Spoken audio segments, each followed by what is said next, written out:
Welcome to the life of Lloyd, finding a home and fighting evil. Let's rock out together with Chapter 2. Fast food for a little dog? The trip to his new home was about 2 hours. Halfway home, Mr. Twenson pulled the car off the highway into a fast food restaurant. He drove the car up to a window and out popped the head of a teenage girl. Lloyd was startled. Well, he grew up on a farm. He's never seen a fast food restaurant before. And she said, "Hi, can I take your order?" Wow, I can't believe it, thought Lloyd. Food? From the kitchen window? What if Grandpa Perp drove his tractor up to the window at Perp's farm and asked Granny Perp for a biscuit? With a little woofy chuckle, Lloyd imagined that Granny Perp would have slammed the window shut on Grandpa Perp. No biscuit? Like lightning, the food was ready and being handed in through the car window. How could the food be ready so fast? Lloyd wondered. Mr. Twenson pulled in the side of the car park and the Twensons started fighting over the food. "Don't touch that burger, that's mine," Jenny hissed. "I've got the extra large fries, don't you dare steal any," squawked Mrs. Twenson. What a Karen! Poor old Mr. Twenson just simply hunched over a couple of the bags of takeaway. What a dunce! And glared at the others. For the next 10 minutes there were the icky sounds of fast food being greedily gobbled down. Grunts and groans competed with snorts and sighs. Lloyd sat there quietly thinking, "Hey, Twensons, there's a cute little poodle here waiting to be dished out a tasty treat." "Here you go, Lloyd," said Jenny as she waved a chip. "Of course," thought Lloyd. "Here come the yum-yums." Jenny deposited the chip through the top of Lloyd's crate and Lloyd sprang on it with delight. Jenny squealed in delight. "Lloyd loves takeaway just like us." Fast food for a little dog? Yeah, right. Now Lloyd had never seen this food before, but he thought, "I better just wolf this down." Lloyd gobbled the chip and promptly spat it out. Yuck! It was salty and greasy. What is this, he wondered. It certainly isn't poodle food. No, it isn't. "Oh," exclaimed Jenny, "Lloyd doesn't like chips." Jenny finished her food and started eyeing off the uneaten chip in Lloyd's crate. Would anyone notice if she grabbed the chip? Her heart thumped faster. What if she ate it? I mean, how dirty could it be, right? Just how many dogs could Lloyd have sniffed that morning? Not that many, right? Well, I'm not sure. Maybe a couple, right? She slowly jammed her hand in the side of Lloyd's crate. She could just get her fingers in. She wedged it between her two fingers and silently dragged the chip to the side of the crate. Nobody had seen her, and she examined the chip on her lap. It had some bite marks and some extra glisten. Not that bad, really, and definitely within the 5-second rule. The 5-second rule.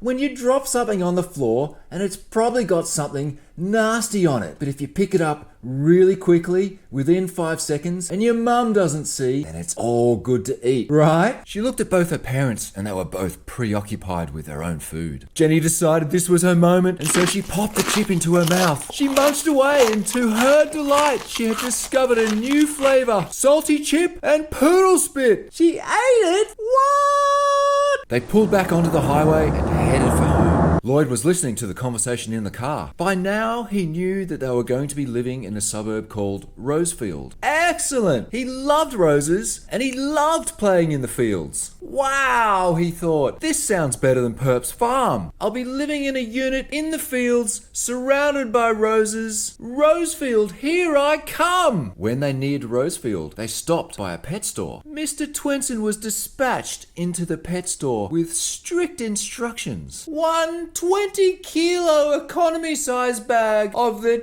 cheapest kibble biscuits you can find, screeched Mrs. Twenson after Mr. Twenson. Cheapest? No. Harumph. Lloyd didn't like the sound of that. You see, he was used to food of the finest quality and variety in his diet. And this was why his coat was so soft and springy and lamb-like. As they approached Rosefield, things got busier and busier. There were lots of big buildings and there was just more traffic. There was red light after red light. The houses were close together and some were even joined on both sides. Jet planes roared constantly as they flew overhead, and Lloyd noticed that there was just more noise in the air. Finally, they were at the Twenson Street in Rosefield. Lloyd was so excited to see his new home. They drove up to a building that was so tall that Lloyd's eyeballs rolled back into his head. His tail stopped wagging as the driveway spiraled down and down and down into the ground. Mr. Twenson parked the car underground and they walked over to a little silver box. Whoa, whoa, whoa, thought Lloyd. What is this? Well, it seemed to be some form of transport. They all stepped into the silver box and the doors slid silently shut. Well, clearly this silver thing took them up to the fields where the roses grow. Mrs. Twenson pushed a number 19 and the lift suddenly shot up and Lloyd's stomach dropped to the floor. He tensed his body tight with fear. He wasn't sure what he should do. Then Lloyd felt the lift slowly slow down and stop, and then the buzzer went bing and the doors slid open. Everybody traipsed out.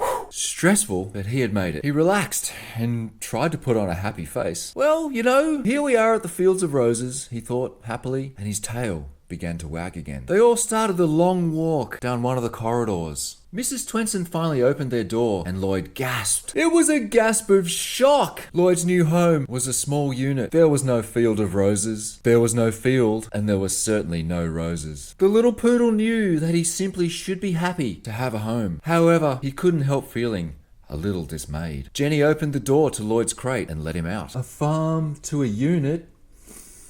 Your home, Lloyd, she said, and she scooped him up and held her phone out in front of her and said, now for the grand tour. Yes, yes, dear. Show off your new pet. Show your friends how lucky you are, said Mrs. Twenson, clapping her hands happily. Jenny held out her phone and turned the camera on her and Lloyd. Here we are with my new puppy and we're going to take you on a tour of my house. She walked them from room to room, babbling at her phone and doing 360 turn after 360 turn while babbling constantly. Could you slow up with the turns? Laughed Lloyd. I've just gotten over the lift ride. Jenny walked them into Mr. and Mrs. Twenson's room and promptly did a 360. Really? Said Lloyd with raised eyebrows. You're making Lloyd dizzy! Here we are in Mum and Dad's room and you can see where I get my inspirationality from. The room looked like a high-end ladies' clothing shop. There were expensive clothes everywhere. All were Mrs. Twenson's. Did that mean that the poor old paper bag man only had one set of clothes?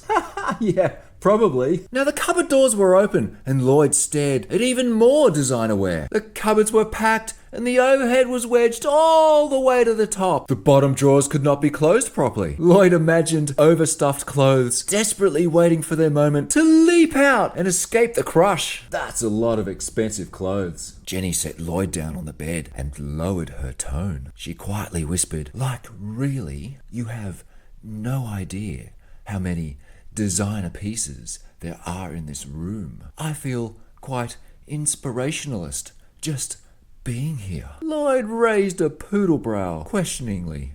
Yeah, inspirationalist. Is that a word?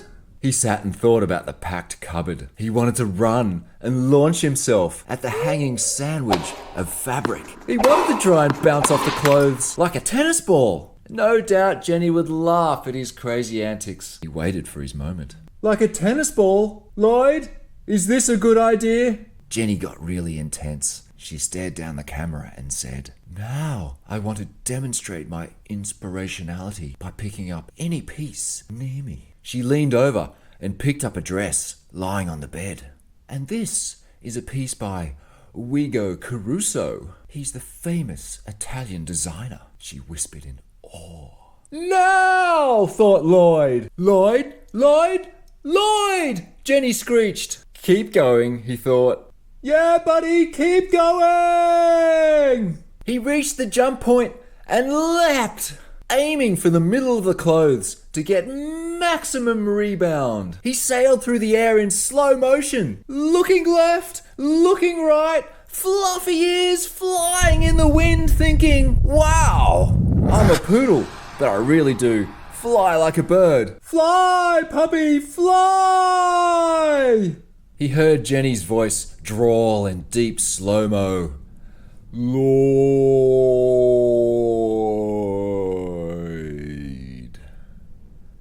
He hit the middle of the clothes and they caught him perfectly. Deeper and deeper, he travelled into the wardrobe.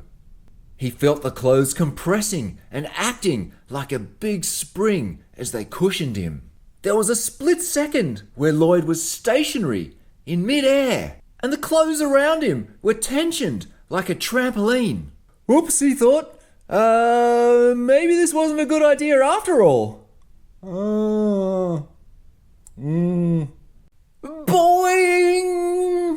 Lloyd was fired from the cupboard like a cannonball. The little poodle spun backwards through the air, and all he saw was floor ceiling, floor ceiling, floor ceiling, until crash! He made a loud clunk as he landed on his back. All four legs were splayed out like he'd been run over by a steamroller. Oh, little buddy. Lloyd lay there dazed, thinking, oh, woof, how embarrassing. Jenny was furious. In a flash, she had scooped him up and hissed, "What do you think you're doing?" Lloyd hung his head in disgrace. Swish, swish, swish. Jenny and Lloyd quickly spun towards the doorway, wiped the looks off their faces, and stood up to attention with straight backs. Swish, swish, swish. Good grief, it's Mrs. Twenson! Are they in trouble? What's going to happen here? My heart is going at 1,000,000 miles an hour. Quick, let's move on to episode 3.